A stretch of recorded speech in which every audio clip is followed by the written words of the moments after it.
como o elogio pode salvar um casamento? Como é que um elogio salvaria um casamento? Bom, na verdade, um elogio sozinho, por si só, não pode salvar casamento algum. Mas o elogio, quando bem colocado e quando colocado pelos motivos certos, pelas razões certas, no lugar certo, do jeito certo, pode de fato criar uma situação, pode criar uma construção de seguridade absolutamente necessária a qualquer relacionamento. Eu vou conseguir explicar isso para vocês. Do ponto de vista da neurociência, existe uma pesquisa muito ampla que vem defendendo que o ser humano, que a cabeça, o cérebro humano, ele opera basicamente sobre duas frequências básicas. Uma frequência de insegurança, de instabilidade, e uma frequência que eles vão chamar de frequência da caridade. Ou seja, é uma frequência onde há a disposição da doação da entrega. É bem fácil de eu conseguir explicar isso para vocês. Imaginem o seguinte, imaginem que vocês vão assistir um determinado filme e vocês, naquele dia em que vocês vão assistir aquele filme, vocês passaram por várias chateações. Vocês se decepcionaram, brigaram, brigou no trânsito, brigou com a esposa, com o marido, etc.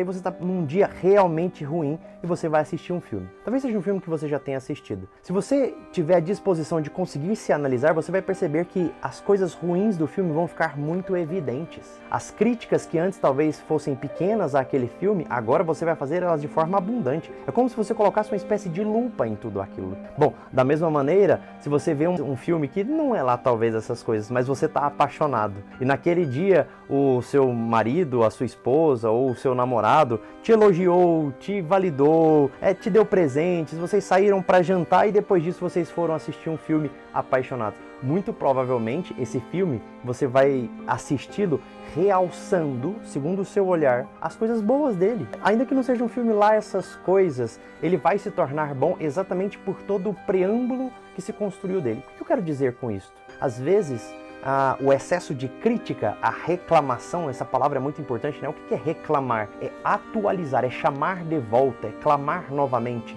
é chamar de volta um erro que o outro cometeu. Quando nós fazemos isso, basicamente o nosso cérebro começa a operar sobre essa frequência da insegurança. Eu começo a realçar todos os defeitos do outro. Faça o teste, comece a reclamar do seu marido uma semana. Tem gente que vai falar assim pra mim agora, nossa Jorge, nem preciso esperar uma semana, já estou fazendo isso há alguns anos. Bom, tudo bem, analise esses últimos anos de reclamação do seu marido. Você muito provavelmente só vai enxergar críticas a fazer nele. Provavelmente você só vai enxergar defeitos no seu marido. Se eu chegar e perguntar assim, me fale 10 qualidades rapidamente do seu marido, é muito provável que você vai vacilar na hora de falar essas qualidades. Você vai ficar meio angustiada. Agora, façam o teste de fazer diferente. Passem uma semana elogiando o marido ou elogiando a esposa. Passem uma semana validando o outro, sobretudo acreditando no outro, né? Literalmente é ter fé e esperança no outro. Às vezes a gente não entende essa terminologia, né? Fé, esperança e amor são três virtudes que precisam sempre andar unidas. E quando eu falo fé, esperança e amor, eu estou olhando para os dois mandamentos e pensando o seguinte: o primeiro mandamento por excelência é amar a Deus.